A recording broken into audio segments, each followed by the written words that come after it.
नमस्ते। स्वागत है आपका मेरे चैनल रोहित स्पीक्स पर। और मेरा नाम रोहित है। मैं यहाँ यूएस में एक बायोटेक्नोलॉजी कंपनी में काम करता हूँ, एक प्रिंसिपल है साइंटिस्ट के पोजीशन पर।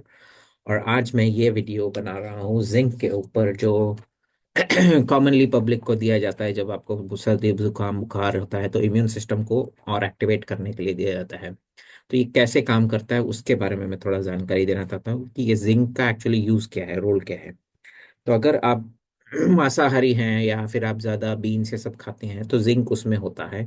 आपने जिंक खाया, आपके पेट से पच के वो जो स्मॉल इंटेस्टाइन्स है वो आपके ब्लड में जाता है और आपके पूरे सिस्टम को जाता है। तो वहां से वो जिंक अगर देखेंगे तो ज़्यादा करके आपके मसल, आपके बोन और आपके स्किन सेल्स में जाके यूज होता है।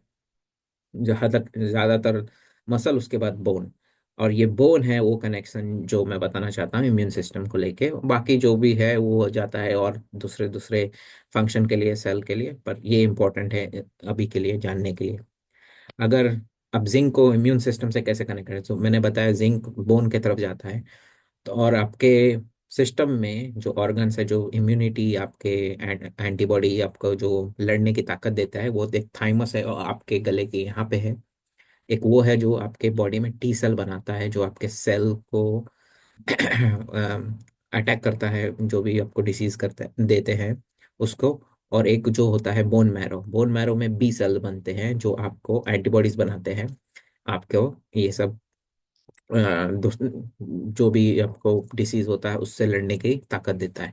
तो ये दो मेन है, T cell, B cell, thymus और बोन मैरो। और ये दोनों की तरफ जिंक का यूज ज्यादा है। जिंक क्या करता है, जिंक इनको मैच्योर करता है, इनको इनमें से वो सेल्स निकालता है। अगर आप जिंक ज्यादा नहीं खाएंगे तो आपका थाइमस का साइज कम हो जाता है, उतना सेल्स निकलेगा नहीं, वो उतने लड़ने की ताकत आपके पास नहीं होगी। वैसे ही बोन मैरो में वो उसको मैच्योर होने नहीं देता, वो ऐसे ही नादान, मतलब जल्दी निकलते नहीं है। तो उसके वजह से आपका इम्यूनिटी और वीक हो जाता है। तो अगर आप जिंक नहीं खा रहे हैं, उसका मेन इंपॉर्टेंट डेफिशिएंसी होगा आपका थाइमस का साइज कम है, बोन मैरो में से 20 सेल निकल रही है, आप ज्यादातर बीमार ही रहते हैं। तो आपने जिंक के ऊपर ध्यान नहीं दिया। तो इसलिए मैं, ये है कनेक्शन आपके जिंक और इम्यून सिस्टम में। सो जिंक जब भी आप खाते हैं, वो आपके बोन और आपके मसल को ज्यादा जाके लगता है, और उसमें बोन में लगता है क्योंकि बोन में बोन मैरो का काम है और थाइमस में आपको टी सेल बनाने का काम है। तो जिंक इम्यून सिस्टम और उसके लिए बहुत इंपॉर्टेंट है। अब कितना खाना चाहिए? जिंक आदमियों के लिए 20 मिलीग्राम, औरतों में 14 मिलीग्राम। जिंक के सप्लीमेंट्स मिलते हैं, अच्छे कंपनी का खरीदें, अच्छा खाएं। अगर वो सप्लीमेंट नहीं खाना चाहते हैं, अगर आप मांसाहारी हैं तो ऑयस्टर्स फिश है, उसमें आपको जिंक आ जाती है। अगर आप टोफू खा रहे हैं, उसमें 100 ग्राम में एक 1.6 है, तो आपको कम से कम नहीं तो भी 20 पूरी करती करने के आपको 2 किलो टोफू खाना पड़ेगा। 100 ग्राम अपना काबुली चना में भी उतना ही है, तो 100 ग्राम 1 किलो खाना पड़ेगा, तब जाके आपका रेगुलर रिक्वायरमेंट कंप्लीट होगा दिन का।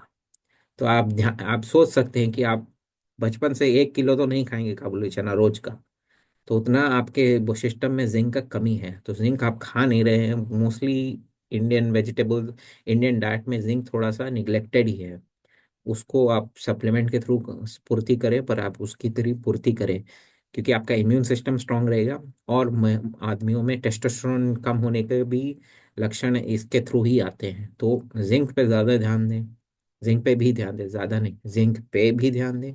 इसलिए मैं बताना चाहता था ये चार्ट की तरह कि आप जो खाते हैं उसको आप में से उसमें लग क्या रहा है आपको और क्या नहीं लग रहा है। जो नहीं लग रहा है उसको आप सप्लीमेंट के थ्रू कंप्लीट करें, पर ये सबको उतने मिलीग्राम में अपना कंप्लीट करें।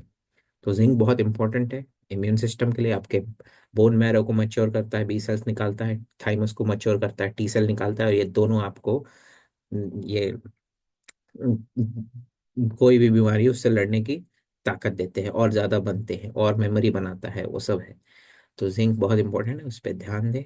20 मिलीग्राम चाहिए आपको दिन का।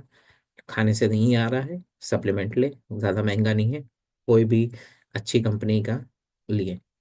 तो मैं इस वीडियो से बस यही संदेश देना चाहता था, जिंक पे भी ध्यान दें। तो मैं ये वीडियो को यहीं समाप्त करता हूँ, मिलता हूँ आपको अगले वीडियो में।